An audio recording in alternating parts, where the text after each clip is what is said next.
une véritable avancée sociale pour les salariés de nos collectivités.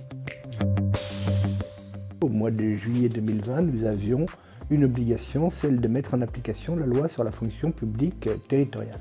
Nous avons donc discuté et dès le début, j'ai dit à ma direction générale que je ne souhaitais pas aller sur des primes ou sur des augmentations salariales, mais que je préférais travailler sur la protection sociale des salariés, faire en sorte que l'ensemble des salariés de la ville de Saint-Malo, de l'agglomération et du centre communal d'action sociale puissent bénéficier d'une couverture en cas d'arrêt de maladie, en cas d'accident, en cas d'invalidité.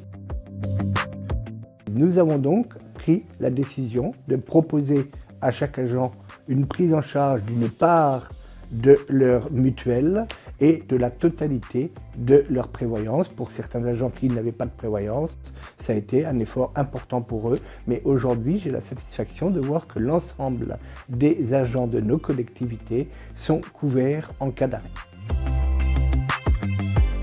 C'était un choix politique, c'était un choix social, la volonté d'assurer à tous les salariés de nos collectivités, Saint-Malo, Saint-Malo Agglomération et le centre communal d'action sociale, une couverture sociale. C'est un coût sur les frais de personnel que nous assumons, que nous acceptons parce que nous pensons que c'est une véritable avancée sociale pour les salariés de nos collectivités.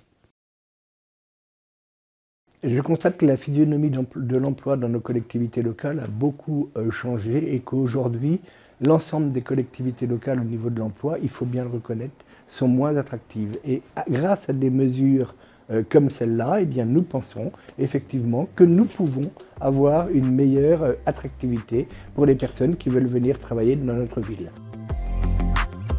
Moi, ce que je constate, c'est qu'une très grande majorité des agents ont adopté le système que nous avons mis en place, à peu près 70% pour les agents des collectivités de Saint-Malo et Saint-Malo Agglomération, 85% pour le CCAS. Je trouve qu'à Saint-Malo, les choses sont bien engagées. Nous verrons comment elles évoluent dans l'avenir, mais en tout cas, nous sommes prêts à nous adapter.